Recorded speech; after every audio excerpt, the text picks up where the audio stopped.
പത്തനംതിട്ട തിരുവല്ലയിൽ കഴിഞ്ഞ ദിവസമുണ്ടായ വേനൽ മഴയിൽ വ്യാപക നാശനഷ്ടം.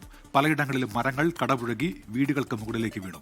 പ്രദേശത്തെ കൃഷിയും നശിച്ചു. ചുട്ടുപൊള്ളുന്ന വേനൽ ചൂടിന് ആശ്വാസമായിരുന്നു വേനൽ മഴ. എന്നാൽ കഴിഞ്ഞ ദിവസം മഴയ്ക്കൊപ്പം കാറ്റുകൂടി വീശിയതോടെ ജില്ലയിലെ വിവിധയിടങ്ങളിൽ വലിയ നാശനഷ്ടമുണ്ടായി. തിരുവല്ലയിൽ വീടുകൾക്ക് മുകളിലേക്ക് മരം കടപുഴകി. വീട്ടിലുണ്ടായിരുന്നവർ അത്ഭുതകരമായാണ് രക്ഷപ്പെട്ടത്. തലയാറിൽ ഏത്തവാഴകളും ഒടിഞ്ഞു വീണു. 400-ലധികം ഏത്തവാഴകളാണ് നശിച്ചത്. ഏകദേശം 2 ലക്ഷത്തോളം രൂപയുടെ കൃഷിനാശമുണ്ടായതായി കർഷകൻ വിശ്വനാഥൻ നായർ പറഞ്ഞു. നിർത്തിയിട്ടിരുന്ന വാഹനങ്ങൾക്ക് മുകളിലേക്കും മരം വീണിരുന്നു. Pulikeezhu, Chathamala, railway station road, Thalayar, Perumpadi തുടങ്ങി വിവിധയിടങ്ങളിൽ റോഡിലേക്ക് വീണ മരം ഫയർഫോഴ്സ് എത്തി മുറിച്ചുമാറ്റി.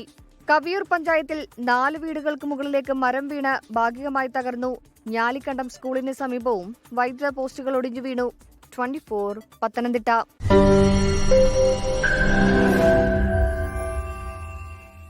ലോകത്തെവിടെയായാലും ഏത് സമയത്തും 24 വാർത്തകളും ഓഗ്മെന്റഡ് റിയാലിറ്റി പാക്കേജുകളും എക്സ്പ്ലെയിനറുകളും വിശദമായി കാണാൻ ഞങ്ങളുടെ യൂട്യൂബ് ചാനൽ നിങ്ങൾക്ക് സബ്സ്ക്രൈബ് ചെയ്യാം.